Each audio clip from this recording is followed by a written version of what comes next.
Uy, magkano na yung pinakamahal na binayad mo para sa gupit? Kasi today, magpapagupit ako sa isang premium barber shop kung saan halos 5,000 pesos ang gupit. Pero bago yun, papagupitan ko muna tong tropa ko dyan sa kanto. Kuya Vince, magkano ang gupit dito? Sandaan, boss. 100? Oo. Ako pala sa tip mo. Sige, boss. Ayun. Bale ako magde-decide ng gupit niya. Medyo pangit kasi. Kailangan kuya, paglabas niya dito, pogi na siya. Sige, boss. Okay. Kaya mo bang gupitan yung mukha, kuya? Hindi na gano'n. Hindi mukha. Buhok lang. Ay, bukal. Kailangan kasi mapatransform mo siya kuya eh. Sige. Basta ako na bahala o pag-decide ko kung ano gusto mo. Ikaw nang bahala kuya. Yun na, gupitan mo na.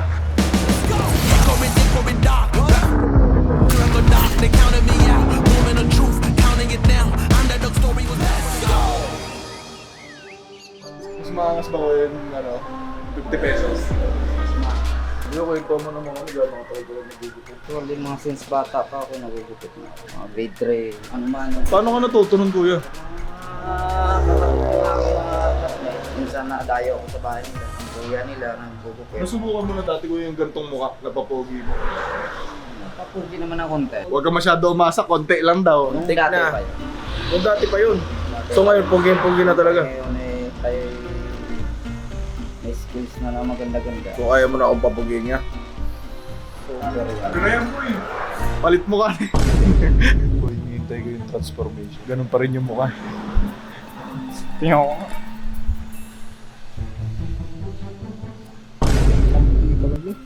Pagupit na yung tao. Pero sabi kasi buhok lang. Ha? Sabi buhok lang. Pogi na. Siyempre. Bukas mong bola ni Tom Beats, no? Parang gulong talaga. Dito sa vulcanizing eh. Tingin niya. Yung gwapo na. Ano mo? Pag ako pumugiwin, sabi ko sa'yo.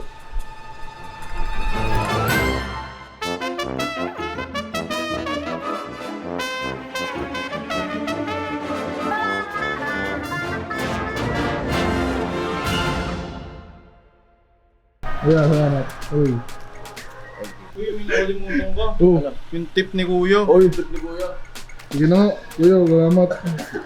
Thank you po. Pangalo lang. Merienda. Salamat, boss. Pangin ang mukha yan. First base. 나의 두 눈을 감으면 Pangit talaga, boy. Hindi naman ang talong. Ninyo. Okay guys, nandito tayo ngayon sa Identity Hair Studio kung saan order tayo ng premium haircut galing sa isang viral TikTok barber. Walang iba kundi si Kuya Ras. Alam niyo na, walang iba. What is up, mga bro? I'm not gonna lie, daughter had fun on Yagi, her brain fried. My lady papa. Siya na bahala magpapogi sa akin ngayong araw. Let's fucking go! Ready ka na ba magbagong buhay? Babaguhin mo na ba yung buhay ko? Saan mo ba ito gagamitin? Sa kabutihan, sa kasamaan? Sa kabutihan. Bale Kuya Ras, gagamitin ko tong gupit na to para sa kanila. Paano sa kanila? Tinatawag kasi nila akong tomboy. Yobot yan eh. With all my power, gagawin natin lahat para mag-iba yung perception nila sa'yo. So guys, check out and watch out.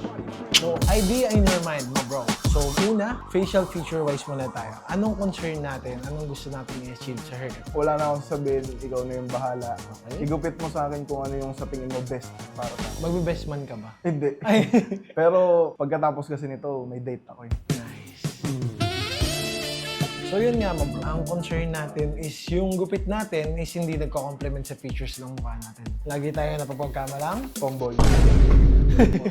Before that, ano muna yung concern mo din sa buhok mo ngayon? Like, mga pangit or negative na experience mo sa mga former na shops na napuntahan? Technically, wala naman akong problema sa mga gupit. Ang lagi lang sinasabi nila is manipis yung buhok ko. Manipis yung buhok mo. Okay. Wala nang iba. Wala nang iba. So, ang aim natin is pakapalintig na yun. Pero ang aim natin is pumogi ako. Pumogi, kahit anong gupit yan, basta pupogi ka. O ikaw bahala. Ang gagawin ko sa'yo, bro, is gagawa ako ng sharpness dito sa side na to. Bakit? Sa ganung way, magkakaroon ka ng corners na magko-complement dito sa softness naman ng pisngi mo. Pansin mo, ayan, imumustra ko. Kung gaganyanin ko yung gupit sa'yo, di ba yung pisngi mo magpa-pop out? Tataba ka tignan. So, yun yung i-avoid na. Create tayo ng proper volume dito sa gilid in a way na yung pisngi mo naman is matatago. Okay sa'yo yung suggestions na yun. Then sa top part, ibayin natin yung style. Kasi masyadong soft, kaya ka napapagkama lang. Tomboy. Okay. Grabe, inulit-ulit pa. Inulit-ulit pa. So, Yo, mood ka talaga. kasi nga, soft yung features ng gupit mo. Ang gagawin natin sa buhok mo is bibigyan natin siya ng identity na ibang-iba ngayon sa kung ano yung character niya. yung igugupit mo sa akin, Kuya Ras, kailangan ko pa siyang mag-wax, gano'n. Sa tipo ng buhok mo, yes. Bakit? Kasi nga, manipis yung buhok mo. So kahit gupitan man natin siya ng madaming textures, kailangan mo pa rin ng konting enhancement. So you need to use proper products with your hair. And we can provide naman with that. Sige po. Yes. So ang tawag sa gupit nito is yung signature namin, Coma Quiff. Bago pala tayo mag-start, Kuya Ras, Yes. meron pala akong tanong sa'yo. Bakit ang mahal ng gupit dito? Ang hirap ng tanong yan. First, siguro tackle mo natin yung credentials. Okay. So yung gugupit po, personally, kay brother, is international educator. Nagtuturo po ako sa inside and outside Philippines. Next, yung mga tools po na ginagamit namin, worth 200 to 300,000 plus po yan. Wow. Yung gunting pa lang worth 58K, isa. So meron pa akong isa. Pakita nga, Kuya Ras, ng Ay. gunting. Ngayon lang ako makakita ng gunting na 58K. Ito yun. Parang nakakatakot hawakan, baka masira ako. Hindi naman babasagin yan, boy. Ay, hindi ba ito babasagin? Uy, ganito kaliit, 58K? Yes. Alam mo bakit? May Kasi ginto ba to? hindi naman ganun. Ayun. Siguro yung the way how they handcrafted the materials na ginamit dyan. So it's like samurai. Handmade siya ginawa, hindi siya by machine. So with passion and execution siya ginawa. In short, Kuya Ras, lahat ng gamit dito, premium. Yep, something like that. So, Kuya Ras, ano pa ba hinihintay natin? Paalam na natin sa kanila kung bakit mahal yung gupit dito. Sisimulan ko na yung gupit, guys. And sana magustuhan nyo yung outcome natin sa haircut niya. Let's go, bro. Let's go.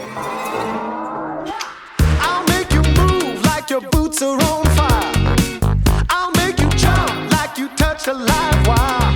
Ano naman yung boss? Ha? Yung gito ko, nagugupitan siya eh. The king take his throne. Oh,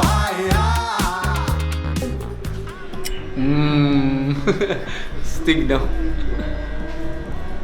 Galing. Bili ako dyan. Bibili ako dyan. Ain't no problems, that won't problem with me, no. Yeah. Take control, run the game. Best believe I'm shining, dog. Counting in my wins, yeah, I love it when they count me out. Thank you, boss. Magbabayad na tayo. Yeah. Alamin natin kung magkano. Ayan na. Okay lang yun, mag-home credit ka muna. Boss, hindi yung pwede dito eh. Hindi mo pwede dito. Hindi ma-appliance yung bili dito. Akala ko appliances. Ito na yung tunay na ano. Ito na yung tunay na pinta. So, 2,600 sa gupit plus 1,200 sa hair and scalp treatment plus 920 sa product na ilalagay sa buhok para ma-achieve yung ganyang hairstyle. 4,720. Lahat yun, premium. Alam niyo na kung bakit mahal dito. Hickory dickory dock, back from the dead is a miracle doc. They counted me out, moment of truth, counting it down. Underdog story was down for the count. Back on my feet. Let's go. Uy, iniwan ko na ng barbero ko. Paano yan? Kalahati lang yung gupit mo. Boss, di pa tapos, boss. Boss. Hindi pantay, boy.